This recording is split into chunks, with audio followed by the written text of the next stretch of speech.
doing work on a much larger, more creative scale.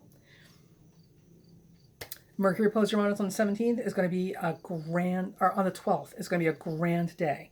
Okay, for those of you who are all about celebrity gossip and the Kardashians and makeup tips, and football scores, this is not going to be your best day. All right, so just so you know. Now, following that, the days I want you to watch, they're going to be significant and important, and I'm not sure how. The mystery is upon us.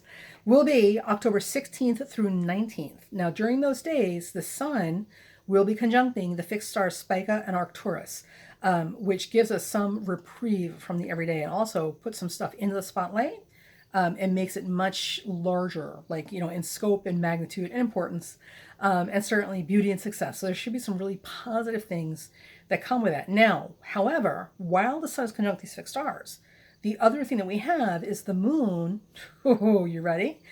At the same time, squaring Mercury, Venus, and Jupiter, opposing Uranus while conjuncting Mars. So we've got a Moon-Mars conjunction squaring Mercury, Venus, Jupiter, and opposing Uranus. So it is literally anybody's game. This would be a great time to go buy a lottery ticket if you are a risk taker and you can afford the risk. This is a great time to take a chance on something. Although if you're a gambler, I don't recommend, betting on the house. I don't condone gambling. But this is a phenomenal time for risk taking. The only thing I would say at this particular time is there's a tendency to excess and to jump the shark, to go too far overboard in our risk taking.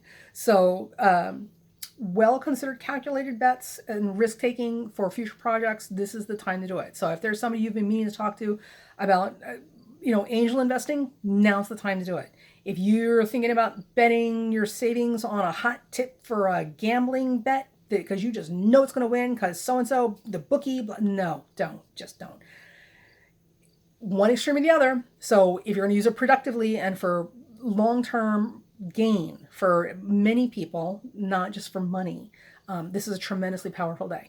If you're going to use this for doing something, I don't know, stupid that basically just serves to build your ego up, or your personal coffers, not so good. Not so good. It's funny, the universe is really funny about that kind of stuff. All right. So from there, now we're going to jump down to the end of the month, which is going to take us to Venus changing signs into Libra. And from the 27th to the 30th, one of the things that we're looking at is the sun will be opposing Uranus. Woohoo, more excitement, right? And Mars will be conjuncting the eclipse point. Mercury will be conjuncting Jupiter. Moon's going to be squaring Neptune. Moon's going to be opposing Saturn, opposing Pluto on the 30th. The 27th to the 30th may feel like a bit of a melee. There's a whole lot of activities and going on. There's a whole lot of stuff happening. So try to keep your wits and your bearing about you. This is an important time to meditate because above and beyond all of this, there's going to be a lot of noise on the airwaves and a lot of static. So we're going to need a timeout more frequently than usual during these days. And also the real protection that we're going to have during those 3 days, the 27th through the 30th, is literally going to come from divine inspiration. So if you ever wanted to get in touch with your guides, your ancestors, or angels, this is the time to make it a point to check in with them and ask them for their guidance or some type of sign or light or something to help you navigate and make the best possible decisions for the best possible outcome. Okay, or you can just wing it and just kind of go through and let fate do what fate does. Because remember, the 27th to the 30th, we're having the final eclipse activation of this 18 Leo eclipse from summer. So big stuff happening. Big stuff. From tiny acorns, mighty oaks do grow. Okay. And with that, let me see, what do we have here? Also on the 31st, Venus will be moving into Libra, right? It will hit 0 Libra. 0 Libra? Yes, because it's going backwards. No, yes. No, 29 Libra, 0 Scorpio. This is why I'm not in charge of payroll. And while this is happening, we are also having a quarter moon at 8 Leo, which will be opposing Mars, squaring Uranus, and squaring all of the Scorpio planets. So we just went over that whole long laundry list of planets and aspects. So the tail end of the month, October 31st is a busy time with all sorts of stuff going on. The most important thing and the nicest thing around that time is that Venus will go back into its sign of power and rulership, Libra. So it will give us some reprieve. And there are some good things that come with that in spite of everything else that's happening. But that doesn't happen until the 31st. So this is going to be an amazing, active, busy month with huge stuff happening. Get through it the best that you can. And the written scope with much more conversation about these planets and the aspects they're making and how this is playing out and the world at large, or at least here in the US, will be on the Patreon page. I hope that you guys could follow this.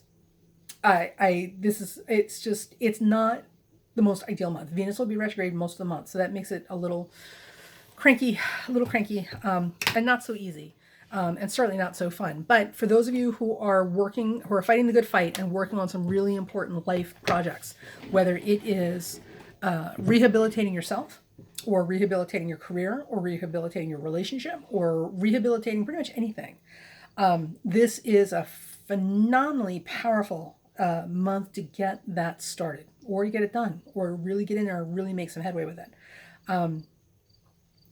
Not everything in life is forward motion. And the thing with astrology, if you're really understanding your astrology and life, you know that for everything there's a season. And just like we have a winter and the soil needs time to rest. There are cycles in your life that need downtime and need backward time. Sometimes we have to stop, slow down, and look back at what we've done and where we're at, so that we can go back and reclaim what needs to be reclaimed, and restructure and support and rehabilitate the things that need to be rehabilitated and leave the other stuff behind. But if you're constantly moving forward, like, what is it, the saying, a rolling stone gathers no moss? If you're constantly moving forward without a break or without an interruption, like we're having right now for the month of October, it's very difficult to build, because you're just constantly moving forward. You're not creating any kind of solid ground that you can build on. So this is a building month. This is a tilling month. This is the time to go in and clean it out, and get it set up for some major forward motion later. So there you go, boys and girls. That is your month of October. So Patreon page, we'll have a long discussion about all of this. Head on over, take a look. For those of you who are subscribers, heads up, in the next couple of days, I will have personal horoscopes or something. I'll have something special for you guys, like separate there on the Patreon page, but give me a couple days to get it up. Also, for those who are interested in readings, we'll be doing $5 readings. $5 readings on Fiverr. Give me a couple days again, and I'll put the link down in the comment section so you know where to find me. And what else? I think that's it. It's good. I'm feeling very, very good. Feeling very good. We are on our way, boys and girls. We are on our way to a much happier, healthy place. All right. So, see ya.